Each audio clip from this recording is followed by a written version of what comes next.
The war room fell silent when the general's fist hit the mahogany table. Outside, beyond the reinforced glass, the morning sky stretched pale and empty over Firebase Sentinel. 3 days had passed since the enemy's final push collapsed into retreat. Satellite feeds showed nothing but abandoned trenches and burned-out armor columns stretching across the Kandahar Basin. The general's words carried the weight of finality. "Gentlemen, this operation is concluded." His staff officers nodded, already mentally drafting victory reports. But in the back corner, a young intelligence analyst named Marcus Reeves stared at his monitor with furrowed brows, watching a thermal signature that shouldn't exist. A single aircraft, flying low and erratic, 20 miles north of the supposed frontline collapse. The signature flickered, disappeared, then returned stronger. Reeves cleared his throat, but the celebration had already begun. Champagne appeared from somewhere. The general was shaking hands. No one noticed when Reeves slipped out, tablet clutched against his chest, searching for someone who might actually listen. The signature belonged to an A-10 Thunderbolt II, call sign Widow 7. The pilot was Captain Ayala Khatri, 32 years old, veteran of 4 combat deployments, holder of 2 distinguished flying crosses that she kept in a shoebox under her bunk because the official ceremony felt performative. Her squadron mates called her Ghost behind her back, not because she was quiet, but because she had a talent for appearing exactly where she wasn't supposed to be, exactly when it mattered most. Today she was supposed to be grounded. Maintenance had red-tagged her aircraft for a cracked hydraulic line that morning. But when the distress call came through on the emergency frequency, a broken transmission from a surrounded reconnaissance team that everyone else assumed was already dead. Ayala had walked past the crew chief with a clipboard, climbed into her cockpit, and taxied toward the runway before anyone could stop her. Now she flew through smoke so thick it turned the sun into a copper coin. Her right engine was hemorrhaging oil pressure. The hydraulic warning light had been screaming for 6 minutes. Below her, somewhere in that maze of ridgelines and dried riverbeds, 8 soldiers were pinned down by an enemy force that wasn't supposed to exist anymore. The general had declared victory. The war was over. The satellites had confirmed it. But satellites don't hear the panic in a 20-year-old staff sergeant's voice when he whispers into a radio that his medic is bleeding out and they're down to their last magazine. Ayala checked her fuel gauge, 22 minutes of flying time remaining, and pushed the throttle forward anyway. The story of what happened next wouldn't reach the war room for another 47 minutes. By then, everything the general thought he knew about the battle would be shattered across the desert floor like broken glass catching sunlight. But the real story, the one that would ripple through military channels for years afterward, wasn't about tactics or strategy. It was about a pilot who flew into hell with half a wing and emerged carrying something more valuable than victory. Proof that the fight isn't over until the last soldier comes home. Ayala didn't know she was about to become a legend. She was too busy trying not to crash. The reconnaissance team's last known position was grid reference November Quebec 7342, a dried riverbed flanked by limestone cliffs that created a natural kill box.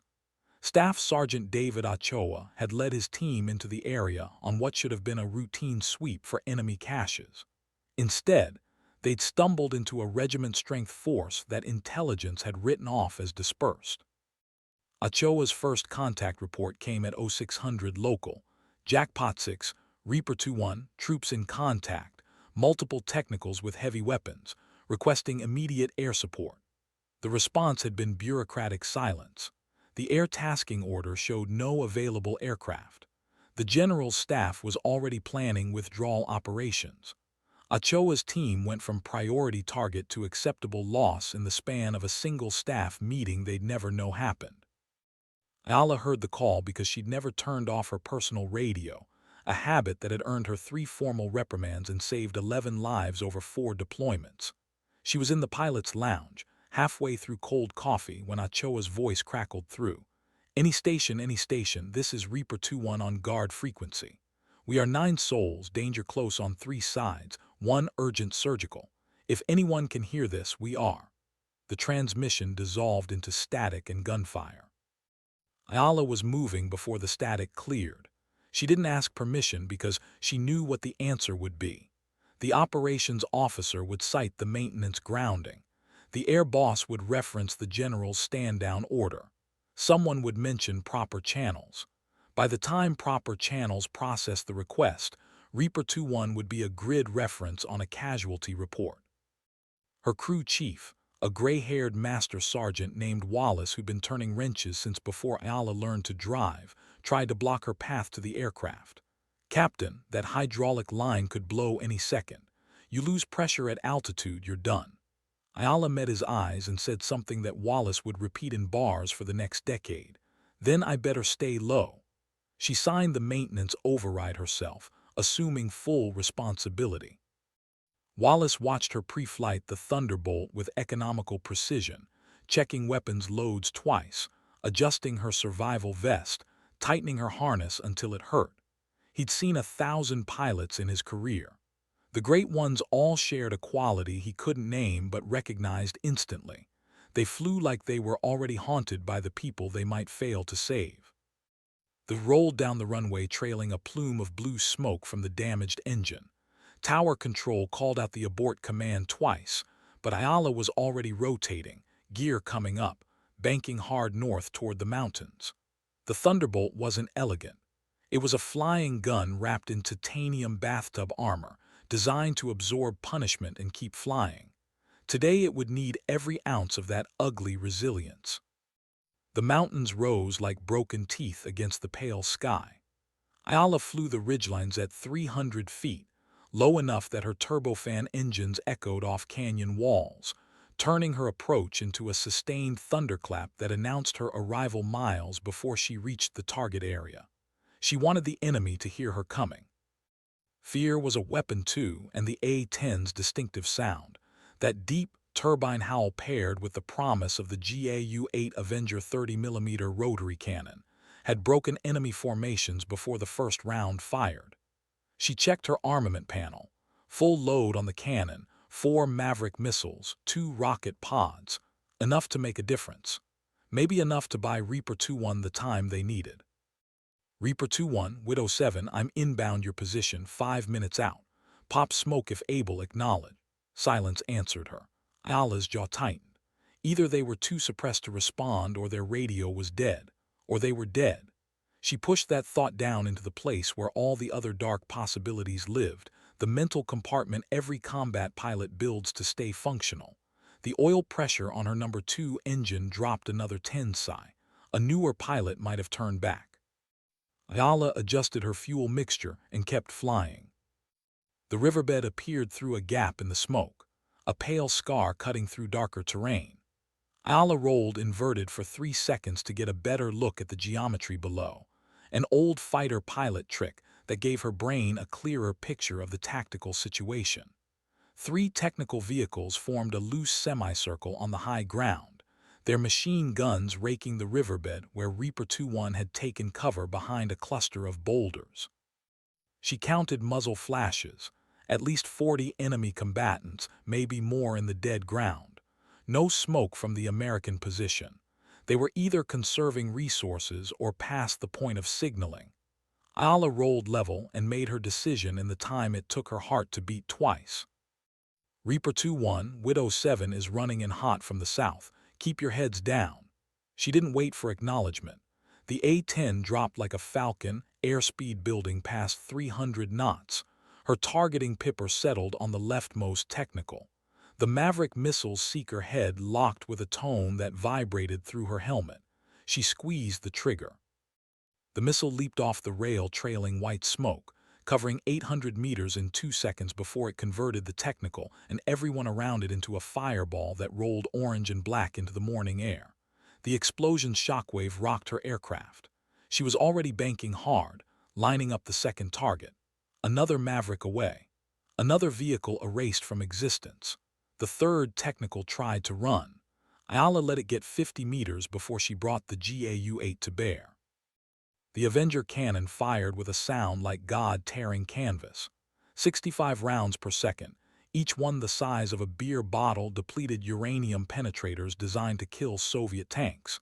Against a thin-skinned truck, the effect was biblical. The technical disintegrated, pieces of it spinning away across the desert in different directions. Ayala pulled up hard, breathing through the G-forces, checking her mirrors. The enemy formation was breaking, soldiers scattering toward cover. She'd bought Reaper 2-1 maybe 5 minutes. Now came the harder part, keeping them alive long enough for extraction. Her radio crackled to life. Widow 7, Reaper 2-1. The voice was young, strained, barely holding together. We see you. God, we see you. We have 1 urgent surgical, 2 walking wounded, limited ammo, cannot move without cover. Ayala could hear gunfire in the background, close enough that it transmitted through the handset. Reaper 2-1, copy your status. What's your best route out? A pause filled with the sound of breathing and distant screams. Then, there isn't one. They're in the rocks on 3 sides. We move, we die. Ayala pulled back on the stick, climbing to give herself altitude for another attack run. The damaged engine coughed, oil pressure dropping into the red zone. She had maybe 10 minutes before it seized completely. 10 minutes to do what a full squadron couldn't. Break an enemy position, stabilize casualties, and hold the line until extraction arrived. Extraction that hadn't even been called for yet because officially this battle didn't exist. She thought about the general in his war room, probably signing ceasefire documents right now. She thought about her squadron commander who'd explicitly ordered her to stand down this morning. Then she thought about the voice on the radio, that kid who joined the army for college money and found himself bleeding in a riverbed on the far side of the world, and she stopped thinking about consequences entirely. Reaper 2-1, Widow 7, you're going to move and you're going to do it now. When I make my next pass, I'm putting gun runs on every piece of cover between you and the southern ridgeline. You get your people up and you move fast. Drag your wounded if you have to. I'll keep shooting until you're clear or I'm Winchester. Acknowledge. Another pause. Then, quieter, Roger, Widow 7, will be ready. Ayala could hear something in his voice that she recognized because she'd felt it before. The moment when terror transforms into something like faith. Not religious faith, but the absolute belief that someone is coming for you, that you're not alone, that you matter enough for someone to risk everything. It was the feeling that turned civilians into soldiers and soldiers into brothers. It was why she flew. She rolled inverted again, this time holding the position for 5 full seconds while her brain mapped the terrain. 14 distinct positions where enemy fighters had taken cover. She had 200 rounds left in the cannon, 2 rocket pods, and a damaged aircraft that was flying on borrowed time. The math didn't work, but math never accounted for willpower, and Ayala had spent 32 years building a surplus of that particular resource. She rolled level, nosed over, and dove back into the kill box with her gun already spinning up to speed. The rocket pods went first, 38mm unguided rockets that turned the limestone outcroppings into clouds of pulverized stone and screaming metal. She walked the impacts across the high ground, each explosion sending enemy fighters scrambling for new positions. Before they could settle, she was back with the cannon, that terrible ripping sound that felt more like a force of nature than a weapon. Tracers drew lines of fire across the mountainside. Rocks shattered. Bodies fell. She pulled up with alarms screaming in her cockpit, engine fire, hydraulic failure, fuel pressure critical. The stick felt wrong in her hands, mushy and unresponsive. Below, through the smoke, she saw 8 figures moving fast across the riverbed toward the southern ridgeline. Reaper 2-1 was running. At 07, we're moving. We're moving. The joy in Ochoa's voice was heartbreaking and pure. Ayala checked her remaining weapons. Winchester on missiles, Winchester on rockets, 80 rounds in the cannon. She brought the aircraft around for another pass, but her number 2 engine chose that moment to quit entirely, turbine winding down with a mechanical groan that every pilot fears. The A-10 yawed hard right. She fought it back to level flight with both hands on the stick and both feet on the rudder pedals. The aircraft wanted to spin. She wouldn't let it. Not yet. Not while Reaper 2-1 was still exposed. Enemy fighters were regrouping, emerging from cover to fire on the running Americans. Ayala could see the streams of tracer fire converging on Ochoa's team. One figure stumbled, caught by someone else, dragged forward. She brought the nose around for a final gun run, knowing this would be it, the last pass before the aircraft stopped pretending to fly. The target Pipper settled on a cluster of enemy fighters. She held the trigger down, 65 rounds of depleted uranium justice, watching the impacts chew across the mountainside. Return fire sparkled along her wings. Something important broke with a metallic bang that she felt through the airframe. The stick went dead in her hands. The A-10 began to roll right, slowly at first, then faster. Ayala stomped left rudder, bleeding airspeed to kill the roll. It worked, barely. With 07, we're across. We're on the ridgeline, Ochoa's voice, breathless and cracking. You beautiful angel, we're across. Ayala allowed herself 1 second to feel relief. Then the master caution light illuminated, which on an A-10 meant something was very, very wrong. She scanned her instruments. Dual hydraulic failure, single engine, fuel leaking from somewhere, and a new fire warning on what remained of her right wing. The aircraft was dying around her. She had maybe 2 minutes of controlled flight remaining, maybe less. The ejection handles waited by her knees, yellow and black striped, promising safety and failure in equal measure. If she ejected now, she'd survive. But she'd also abandon Reaper 2-1 before extraction arrived. They'd survived the initial assault, but they were wounded, low on ammunition, and surrounded by an enemy force that was very, very angry. Ayala made a decision that would be dissected in military academies for years. She didn't pull the handles. Instead, she turned the dying aircraft north, away from friendly lines, and began transmitting on all frequencies. Any station, this is WID 07 declaring emergency. I have troops in contact at Grid November Quebec 7342, 9 souls including urgent surgical, requesting immediate CASEVAC and extract. I am Winchester and damaged, attempting to remain on station. She repeated it 3 times, her voice steady despite the cockpit filling with smoke. Somewhere, someone would hear it. Someone had to hear it. The alternative was unthinkable.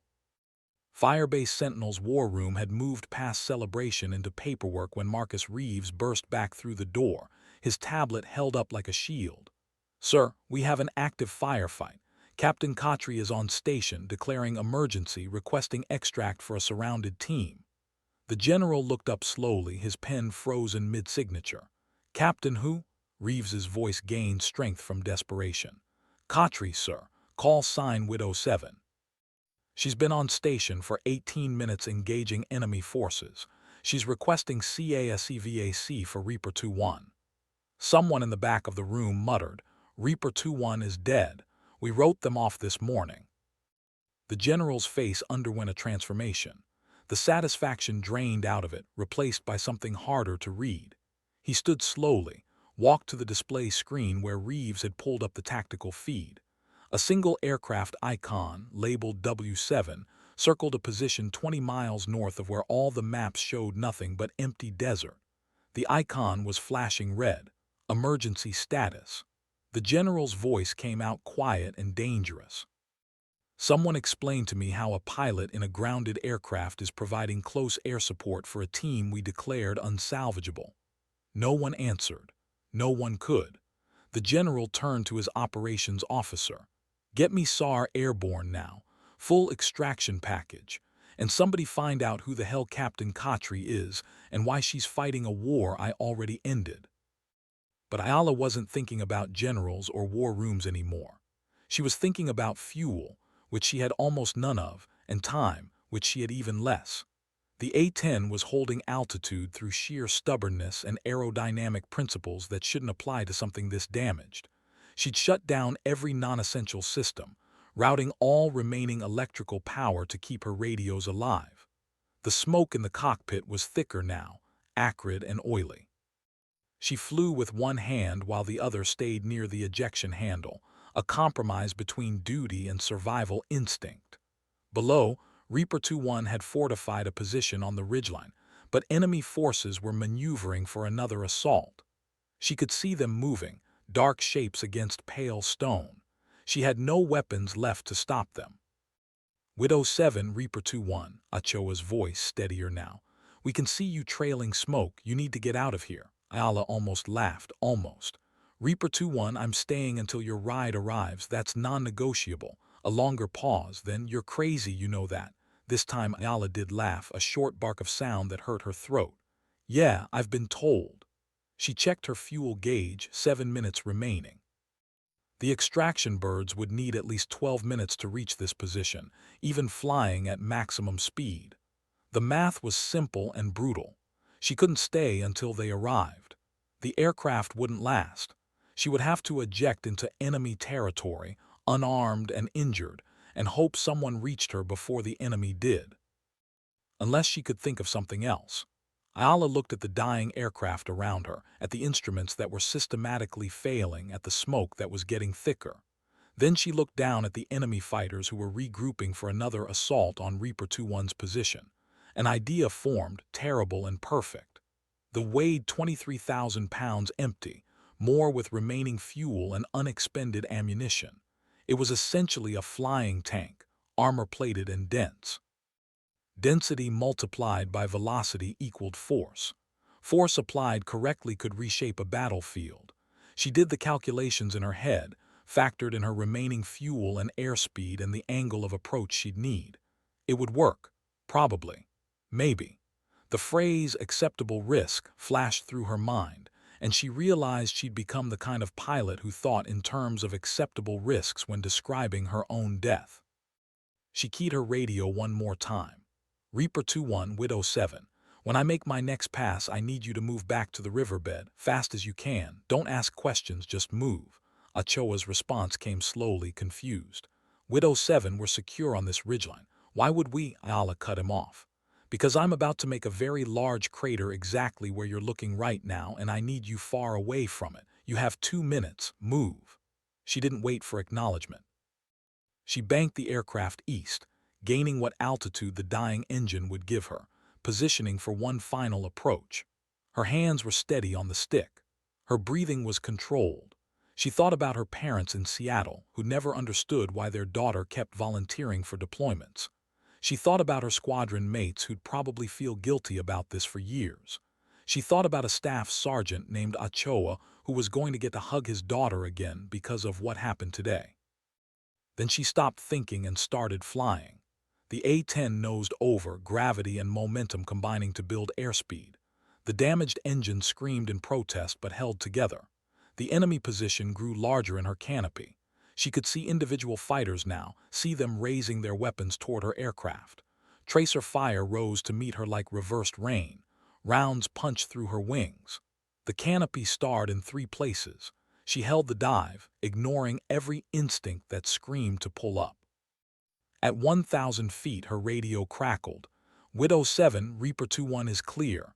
We're clear. Ayala smiled, said good, and reached for the ejection handles.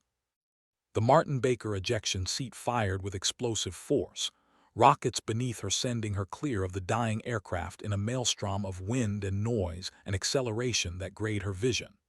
Below, the A-10 continued its terminal dive, a $50,000 missile with nothing to lose. It impacted the enemy position at 320 knots, 23,000 pounds of metal and fuel and ammunition, converting kinetic energy into a fireball that could be seen from Firebase Sentinel. The explosion rolled up the mountainside, consuming everything in a radius of 200 meters. Enemy fighters who weren't killed by the initial blast were scattered, demoralized, their attack completely broken. Ayala's parachute deployed with a crack that rattled her spine. She hung in the harness, drifting down through smoke and ash, watching the wreckage of her aircraft burn across the mountainside. Her survival radio was already transmitting her position. Her sidearm was in her hand, a 9mm pistol with 2 magazines that would be absolutely useless if the enemy reached her before friendly forces did. She landed hard in a rocky draw, her ankle rolling on impact, pain lancing up her leg. She bit back a scream and took stock. One twisted ankle, multiple bruises, intact spine, functioning hands. Good enough. She limped toward an overhang that offered minimal cover and settled in to wait, pistol trained on the approach route, radio transmitting steadily. The rescue helicopter appeared 12 minutes later, a Pave Hawk painted gray and tan, flying fast and low with door guns manned and ready. Ayala popped orange smoke to mark her position. The helicopter flared hard, rotor wash blasting dust and debris across the draw. A pararescue jumper named Tors reached her first, his face invisible behind goggles and a helmet. He took one look at her ankle and didn't ask stupid questions. He just scooped her up in a fireman's carry and ran for the helicopter while his partner laid down suppressing fire. Ayala wanted to protest that she could walk, but her body had already checked out, adrenaline finally depleting, leaving her shaking and weak. Tors loaded her aboard with professional efficiency. The helicopter climbed hard, banking toward friendly territory. Someone wrapped a blanket around her shoulders. Someone else started an IV. Tors crouched beside her, removing her helmet gently. "Ma'am, that was the craziest goddamn thing I've ever seen, and I've been doing this job for 8 years. Ayala tried to respond, but found her voice wasn't working properly. Her hands were shaking too hard to control. Tors squeezed her shoulder. "It's okay. You're safe now. Reaper 2-1 is secure. Everyone's going home." That's when Ayala started crying, not from fear or pain, but from the overwhelming relief of knowing it had worked, knowing that 9 soldiers would see tomorrow, because she'd refused to accept the general's declaration that the battle was over. Tors pretended not to notice her tears. He was good at his job. Firebase Sentinel's landing zone was crowded when the Pave Hawk touched down. Medical personnel swarmed the helicopter, extracting Reaper 2-1's wounded first. Ayala watched through the door as they loaded Staff Sergeant Ochoa onto a stretcher. He fought the medics, craning his neck to look back at the helicopter. His eyes found hers across the organized chaos of the LZ. He raised one hand in a salute that was technically wrong but emotionally perfect. Ayala returned it, her own hand steadier now. Then he was gone, carried toward the field hospital, and Ayala was being helped down from the helicopter on her own stretcher. Her ankle had swollen to twice its normal size, purple and angry. A doctor she didn't recognize was already examining it, talking about fractures and recovery timelines that Ayala stopped listening to after the first sentence. The general appeared as they were loading her into an ambulance. He stood at parade rest, his uniform still crisp despite the heat, his face unreadable. "Captain Khatri." His voice carried formal weight. "Sir." Her voice came out hoarse from smoke inhalation. The general studied her for a long moment. Then he did something unexpected. He smiled, small and genuine. "That was either the bravest or stupidest thing I've witnessed in 30 years of service. I haven't decided which yet." Ayala managed a weak smile in return. "Permission to speak freely, sir," the general nodded. "With respect, sir, those categories aren't mutually exclusive." The general's smile widened. "No, I suppose they're not. We'll talk more after you're cleared by medical. There will be paperwork, probably a lot of it." He paused. "But first, you should know, Reaper 2-1's medic is going to make it. They're all going to make it." That night, after the doctors had immobilized her ankle and pumped her full of pain medication and anti-inflammatories, after the debriefs and the preliminary statements and the visit from the chaplain who seemed concerned about her mental state, Ayala lay alone in a hospital bed and stared at the ceiling. Her body was intact but felt foreign, like she'd borrowed it from someone else. The adrenaline crash had left her exhausted and wired simultaneously. Every time she closed her eyes, she saw the dive, felt the ejection sequence, relived the terrible seconds of falling through smoke while her aircraft became a weapon below her. The doctors had offered sleeping pills. She'd refused. She wanted to feel this. She wanted to remember exactly what it cost to save 9 lives, wanted to imprint it so deeply in her memory that she'd never forget why it mattered. Knock at the door interrupted her thoughts. Marcus Reeves entered, still wearing his duty uniform, looking awkward and young. "Captain, sorry to bother you, I just wanted to." He trailed off, unsure how to finish. Ayala gestured to a chair. "Sit, Lieutenant." He sat, his hands clasping and unclasping in his lap. "I wanted to say I'm sorry. I saw the thermal signature. I should have pushed harder, should have made someone listen." Ayala shook her head. "You did what you could in the system you're part of." Sometimes the system fails. That's not your fault. Reeves looked at his hands. You could have died today. Ayala let that statement hang in the air between them. Finally she said, yeah, but I didn't. And 9 soldiers who were supposed to be already dead are sleeping in their bunks tonight. That's a good trade. Reeves met her eyes. You really believe that? Ayala didn't hesitate. Every time. The full story of what happened that day spread through Firebase Sentinel like weather. By morning, everyone knew about the pilot who'd flown a dying A-10 into combat against orders, who'd held station until her aircraft literally couldn't fly anymore, who'd turned 23,000 pounds of broken metal into a final weapon that broke an enemy assault. The details got embellished in the retelling. By some accounts, Ayala had been on fire when she ejected, had killed 50 enemy fighters single-handedly, had landed her aircraft with one hand while treating her own wounds with the other. She heard these stories from her hospital bed and said nothing to correct them. Myths had their own utility. If the myth of Widow 7 gave other pilots courage when the situation looked impossible, then the myth was more valuable than the truth. The official inquiry began 3 days later, conducted by a colonel from Judge Advocate General's Corps who looked like he'd never missed a meal or a regulation in his life.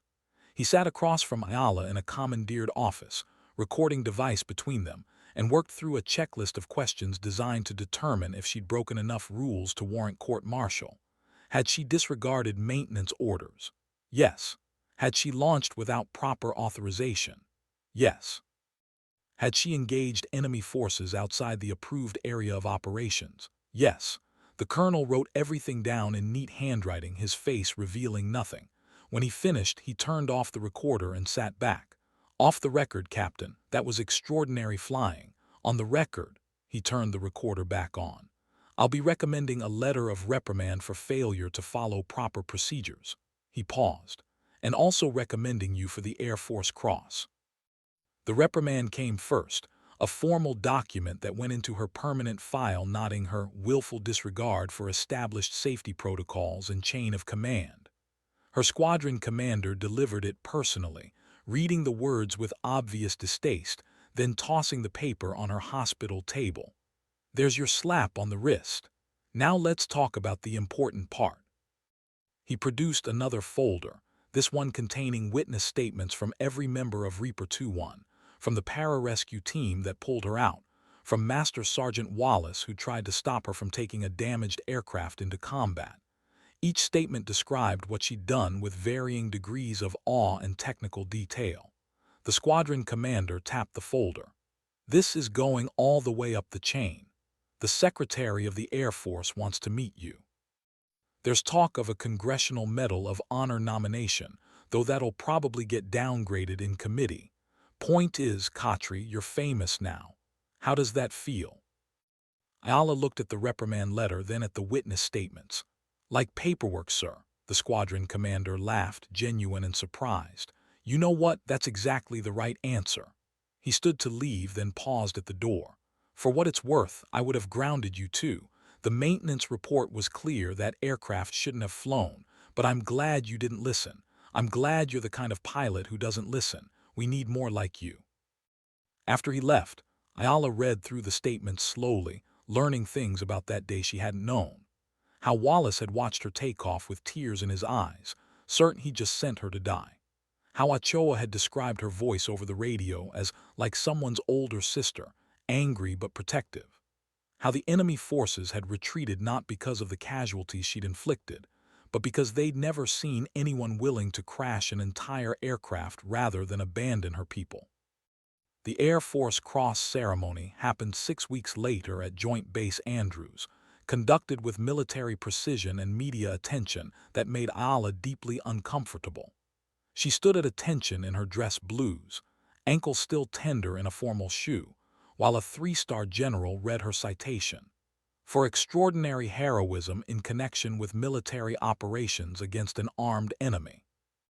Captain Khatri's actions directly resulted in the preservation of 9 American lives and demonstrated the highest traditions of military service. The medal was heavy when they pinned it on her chest, heavier than she'd expected. Cameras flashed. People applauded. Her parents sat in the front row, her mother crying openly, her father's face carefully neutral in that way he had when emotions threatened to overwhelm his composure. After the ceremony, during the reception where people she'd never met congratulated her and asked for photos, Ayala noticed a group of soldiers standing together near the back of the room. Reaper 2-1, all 9 of them, wearing their dress uniforms and looking uncomfortable in the formal setting. Staff Sergeant Ochoa saw her looking and led his team over. They formed up without being told, a loose formation that retained echoes of military bearing despite the civilian setting. Ochoa cleared his throat. "Ma'am, we just wanted to say," he stopped, struggling, his voice cracked. "We wanted to say thank you and that we'll never forget what you did." Ayala felt her own throat tighten. "You don't have to thank me, I was just doing my job." Ochoa shook his head. "No, ma'am, you did way more than that. You did something that mattered." They stood together for a moment, 9 soldiers and 1 pilot, bound by a day that had tested all of them and revealed what they were capable of when pushed past every reasonable limit. The media coverage lasted another 2 weeks before the news cycle moved on to other stories.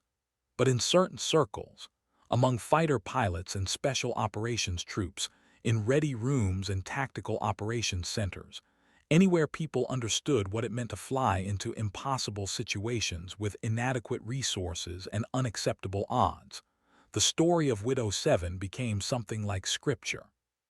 Flight instructors used it as a case study in creative problem-solving and aggressive employment of assets. Leadership courses cited it as an example of initiative and decentralized decision-making. Young pilots memorized the details the way previous generations had memorized the exploits of Medal of Honor recipients and ace pilots. The story evolved and mutated, but its core remained constant. When the battle was declared over, when the casualties had been written off, when the system had failed, one pilot said no and flew anyway.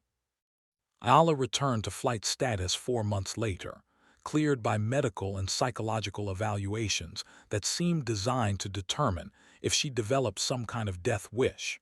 She hadn't. If anything, she developed a more nuanced understanding of risk and reward, of when rules needed to be followed, and when they needed to be broken so completely that breaking them became a new kind of integrity. Her first flight back was in a brand new A-10, fresh from depot maintenance, every system perfect and gleaming. Wallace did her pre-flight inspection personally, checking and rechecking every hydraulic line, every electrical connection, every rivet and bolt. When he signed off the maintenance log, he gripped her shoulder. "Bring her back in one piece this time, Captain," Ayala grinned. "I'll do my best, Master Sergeant." She climbed into the cockpit, strapped in, and taxied toward the runway, feeling the familiar weight of the aircraft around her, the controls responding to her touch like a conversation between old friends. The sky above the runway stretched pale and empty, waiting to be filled. Ayala pushed the throttles forward, felt the turbines spool up, felt the aircraft accelerate down the center line. At 140 knots she rotated, lifting off the runway, climbing into morning light. Below, Firebase Sentinel shrank to toy model size, the war room where a general had declared victory becoming just another square building in a grid of square buildings. Ayala leveled off at 10,000 feet, banking gently to the north. Out there, beyond the mountains and the valleys and the places where battles were fought and won and lost and complicated, the world continued its rotation, indifferent to any individual's courage or fear or sacrifice. But the people mattered. The 9 soldiers who went home to their families mattered. The kid crying in a riverbed who heard a voice on the radio saying help was coming. That moment of transformation from despair to hope, that mattered more than any medal or reprimand or ceremony could ever capture. Years later, when Ayala had left active duty and become an instructor herself, she would tell this story to new pilots in a classroom that smelled of coffee and dry erase markers. She would emphasize the tactical decisions, the weapons employment, the energy management that kept a dying aircraft flying long enough to complete the mission. But she would also tell them about the moment of choice, when she stood on the flight line with a crew chief telling her the aircraft wasn't safe, when she could have followed procedures and let proper channels work, and returned to her bunk with a clean conscience. She would tell them that the moment mattered because every career, every life, eventually came down to a handful of choices that defined who you were beneath the uniform and the rank and the regulations. And she would tell them that the hard choices, the ones where duty and policy diverged, where safety and honor became opposing forces, those were the choices that revealed whether you were a pilot who flew or a pilot who soared. The students would always ask if she'd do it again if she knew then what she knows now. Ayala's answer never changed. Every time, because the battle isn't over until everyone comes home. A general can declare victory, politicians can sign treaties, historians can write their summaries, but the battle isn't over until the last soldier is safe, until the last wound is treated, until the last promise we make to each other, that we'll leave no one behind, is kept. That's the battle that actually matters. That's the only battle worth fighting. She would watch understanding bloom in her students' faces, would see them internalize the lesson that couldn't be taught through textbooks or simulations. Some would forget it. Some would remember but never need it. But some, the ones who flew like they were already haunted by the people they might fail to save, those pilots would carry it forward, would make their own impossible choices when the situation demanded it, would refuse to accept defeat because Widow 7 had shown them it was possible to rewrite endings through sheer force of will and perfectly applied violence. The monument came later, installed on the flight line at the training base where Ayala eventually retired after 24 years of service. It wasn't grand, just a simple stone marker with a bronze plaque that read, Captain Ayala Khatri, call sign Widow 7. When the battle was declared over, she proved them wrong. 9 saved, 0 lost. Pilots walking to their aircraft would touch it for luck before missions. Maintainers would rest their toolboxes against it during breaks. At night, when the flight line was empty except for security patrols and the distant sound of engines being tested, the monument stood silent under stars that had witnessed countless acts of courage throughout human history. This one small marker testifying that the battles that matter most are the ones fought not for territory or resources or strategic advantage, but for the fundamental conviction that every life is worth risking everything to protect. The general had declared the battle over. He'd been wrong. The battle continued in every cockpit, every decision, every moment when someone chose to fly toward danger instead of away from it. Widow 7 had proven that. The monument, simple and enduring, made sure no one would forget.